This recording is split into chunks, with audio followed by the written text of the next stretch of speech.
これとこれでこれとこれでありがとうございます。ありがとうございます。で1000万伝票です。ありがとうございます。イエーイ Imagine yourself as a father in Japan in the year 2012, raising a young daughter who is currently attending high school, as she's now only a few years away from entering university, and afterwards, having her own career. You decide to ask her one evening, Ayaka, what kind of career would you like to pursue when you become an adult? Naturally, you expect an answer along fairly conventional lines.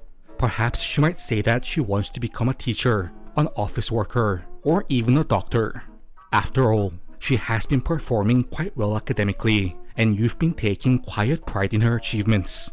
However, if you are indeed an average Japanese father asking this very question in the year 2012, the most statistically probable response that you could have expected to hear from your daughter was, well, a kyabajou, or hostess working at a hostess club.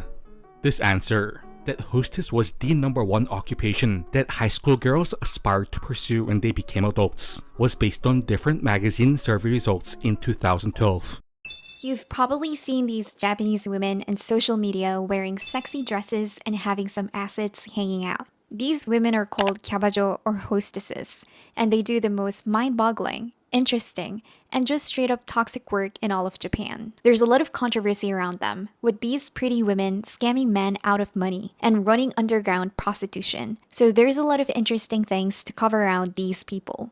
What's interesting is that kyabajou used to be prestigious, elegant, and educated in the 80s and 90s. And in 2012, there was an infamous survey conducted where the most popular dream job of high school girls is to be a nightlife hostess. But only about 10 years later, kyabajou is seen as a yucky profession. And most people will look down on such a job because of how snarky, money-hungry, and toxic they are. Very different from the elegant princesses that they were before the 2000s.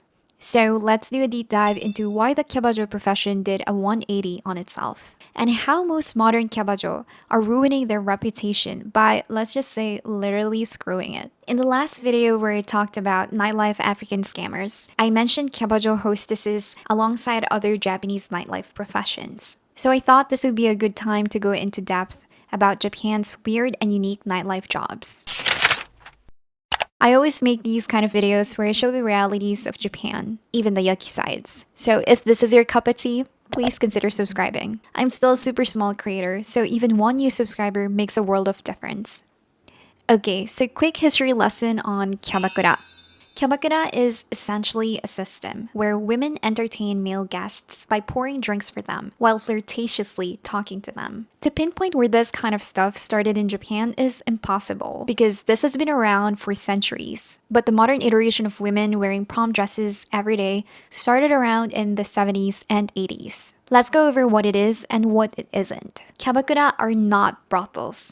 There's no nudity or sexual contact allowed. But there is an asterisk to that, which I will talk about later in the video. Kyabakura are expensive clubs for entertainment, and traditionally, they were used as places to talk business by high-class businessmen. Have you ever heard of the strippers index? It's a Western saying that strippers can predict the stock market by the fluctuations of the tips they get from their rich clientele. Imagine that, but the Japanese version is much more involved. Traditional kyabajou hostesses were involved in the business negotiations itself. Imagine a guy from Company A wanted to do a business deal with Company B. If he wanted the best possible deal, the go-to strat will be to invite the representative of Company B to a kyabakura and have a girl or two flirt with him, pour him drinks, get him drunk, pretty much do anything to get him to agree on a business deal favorable to Company A. Fast forward a couple years into 2012. Kyabakura and kyabajou are seen as high-class jobs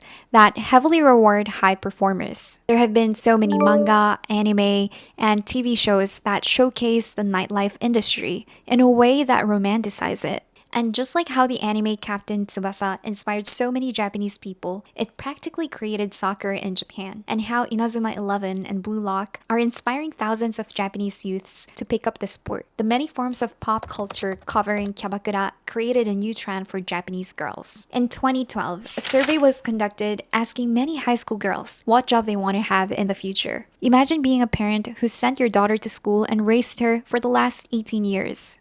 only for her to say, "My dream job is to be a kyabajou." One could say it's actually understandable for many of these young girls to want to be a kyabajou. A lot of pop culture media portray the industry as two things that young girls really want. Number 1, the highest level of beauty. Kyabajou were seen to be the most beautiful women in all of Japan, with the highest selling fashion magazines covering nothing but these women looking like modern day princesses. What high school girl wouldn't want to be like that? Number 2, the highlights of kyabajou are way too attractive. It's common knowledge that the highest selling kyabajou earns much more money than the average person. In the pop culture media that was popular back then, the main characters that would be highlighted are the top 1% workers that make 2 months worth of an average person's salary in one night. A weird comparison, but in 2012, kyabakura was like the OnlyFans of the modern day. Both highly romanticized among young women because they see it as get-rich-quick glitch, where men will give them countless money just for being promiscuous. It's also very similar that the only ones that get rich are the high performers, and the majority low performers make very little money and become social outcasts for selling their bodies. So how did the number 1 most dreamt of occupation become the most controversial and least sought out jobs in 2026? You might think, wait, this is easy. It's a certain thing that happened in 2020 with the name of this Mexican beer. But actually, the downfall started earlier in 2016. While laws and regulations in Japan had once worked in favor of the hostess club industry in the past, it was now the very opposite of the case. To elaborate, the My Number system was implemented for the first time in Japan in 2016, which is essentially an identity document given to citizens of Japan and foreign residents that assigns a unique 12-digit individual number. And with these stricter registration laws now in place, it was now far more difficult for many female university students, as well as young daytime office workers in Japan, to secretly work at hostess clubs as a side job at night. But with that said, why was this such a devastating blow to the industry? This is as much of the allure of the hostess in Japan throughout the decades was very much based on the fact that many of them were not simply full-time bar working professionals. A lot of businessmen frequented hostess clubs with the idea that they were going to be drinking and conversing with educated women who were either studying or had a normal office job during the day, which was also the image that countless mangas and TV dramas had long depicted of the hostesses as well. So from 2016, young women in Japan who intended to become a hostess now had to make an official choice: either become a full-time registered hostess or give up that idea and continue pursuing their university education, daytime office work, etc. Many young women chose the latter. So, as you can imagine, all the highly educated college girls and office workers left the nightlife scene. But the clip I showed doesn't really explain why, and so here's a bit of an in-depth explanation. It's not the 12-digit My Number itself that stops you from working a side job, but rather how the government links all your income streams through that single ID. Local city offices use your My Number to aggregate your total earnings for resident tax, 주민세, which can automatically alert your main employer if your tax amount spikes unexpectedly.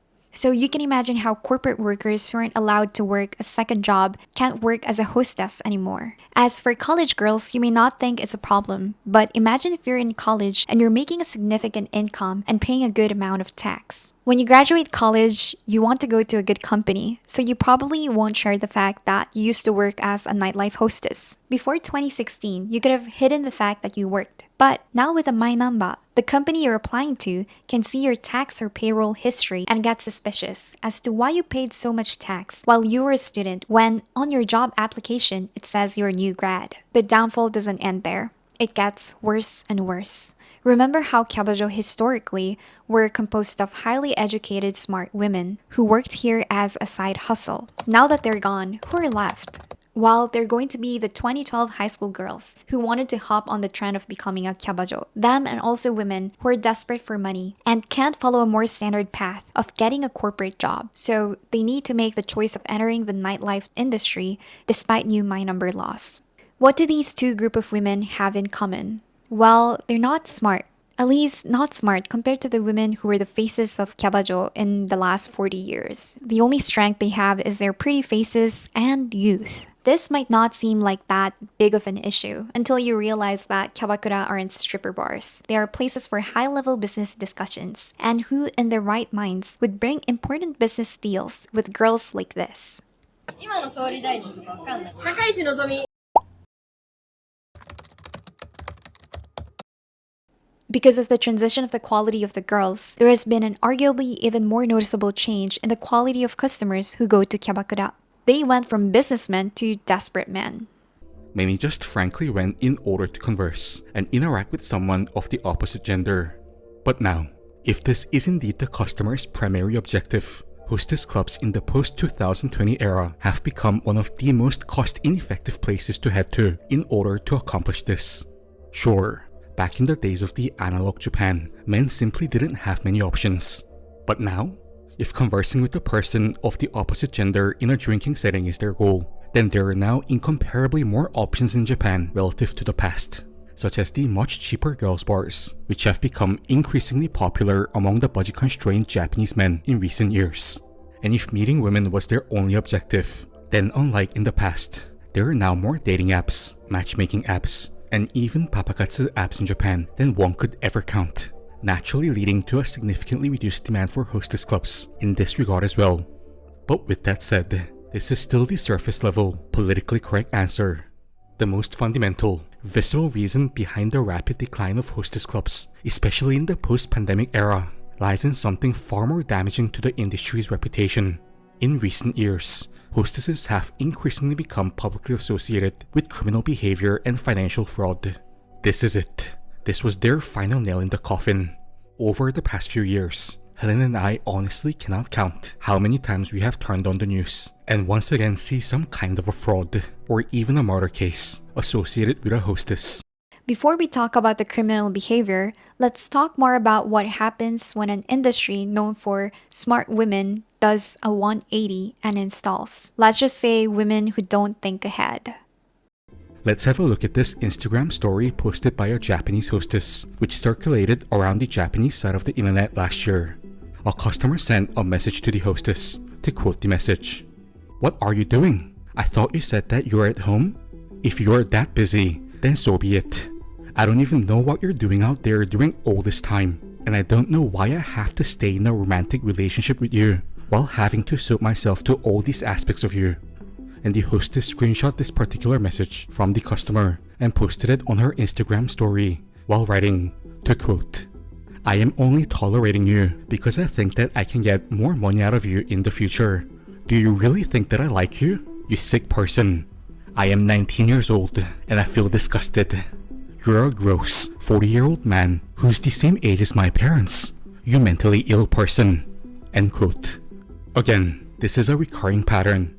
So when you have these women go to social media and publicly humiliate their customers, it's GG's. And there's so many cases where modern-day kyabajous would talk trash about their customers online, flex expensive gifts they received, or flex how much they earned that night. This is low-life behavior that the elegant and smart kyabajou from the past would have never done because they need to protect their reputation, and the trust between them and their customers is what keeps their business alive. These modern-day girls don't understand that. Sure, it's really creepy that older men are paying money to talk to you and have a parasocial relationship with you. But unfortunately, that's the game now. Kyabakura transformed from a place of conducting business to desperate men talking to girls. This kind of behavior doesn't just risk a girl's sales, but also their lives. When the 25-year-old hostess Hirasawa was unalived by her customer in 2024, much of the Japanese public actually sided with the customer, as Hirasawa had done something almost identical to what the 19-year-old hostess from the previously mentioned Instagram story exactly did.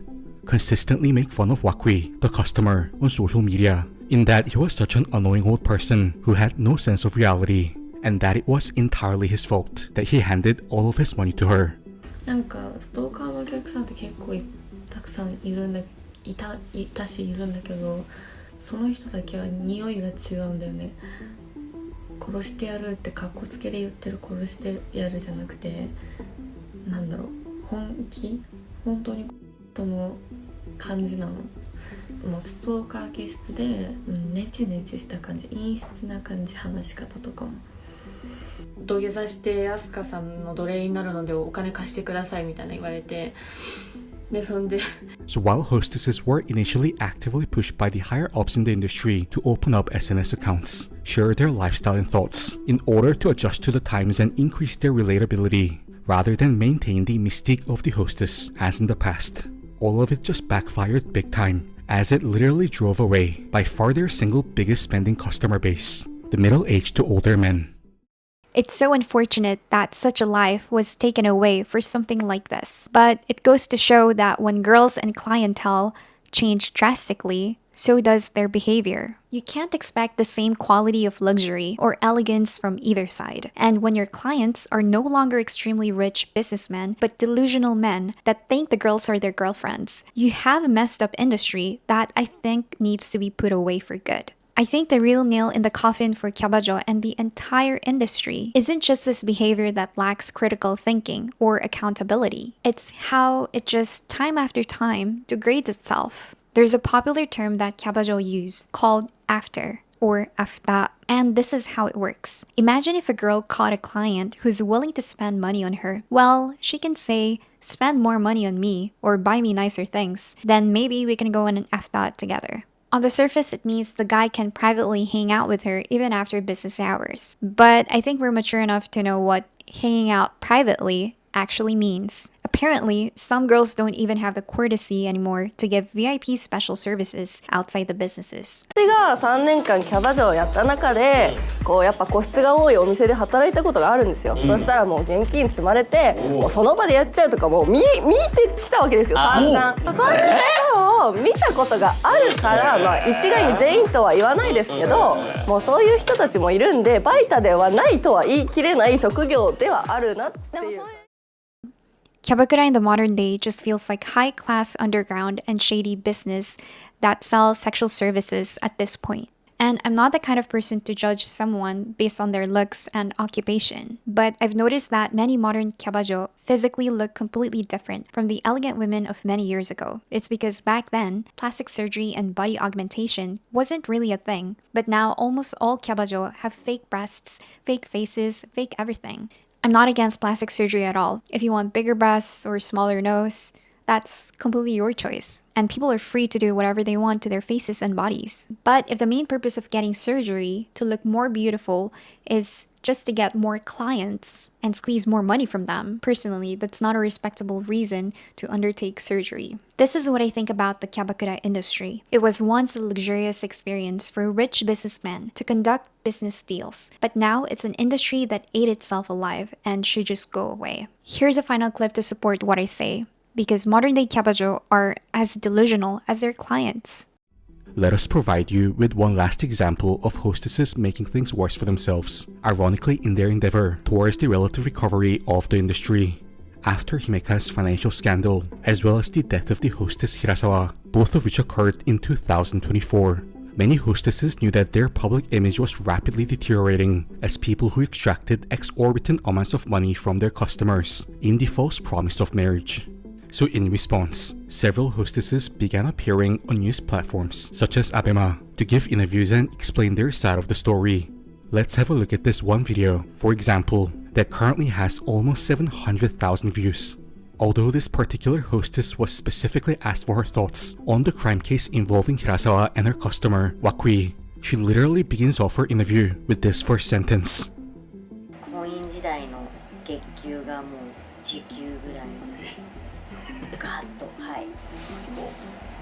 And this is essentially the core of her argument, constantly speaking in a rather condescending tone against the normal, everyday hardworking people in Japan with ordinary day jobs, that she earns the equivalent of their monthly salary in an hour, how she lives in this sparkling world, and that the normal citizens are thus just jealous and are committing crimes against the hostesses in this inevitable sense of inferiority. So this is why the once super popular nightlife occupation met its downfall. They were elegant in the past, but transitioned into the part of Japanese nightlife that preys on young Japanese girls. and turns them and their clients into absolute delusional a-holes. I think this entire industry needs to put away for good because it ruins even more of the minimal reputation it still has left. Kyabakura gives young Japanese girls a twisted dream that they can make so much money if they can become a top earner, when in reality, it's all about cuddling up to desperate men they don't even like and selling sexual services after business hours. I think this industry is a stain on modern Japan. If we really feel bad for women like Hirasawa who lost her life to this industry, or the thousands of girls who feel trapped, or the thousands of men who got essentially scammed by this industry, we should advocate it to be put away for good. That's about it for this video. I hope you enjoyed it. If you want to see more videos like this, please let me know. Or if you have any valid criticisms, I'm open to that as well. Also, be sure to like and subscribe. These days, YouTube doesn't really do a good job in showcasing my video outside of my subscriber base, so it would be nice if you could join our community and help us grow. That's it for now. Bye-bye.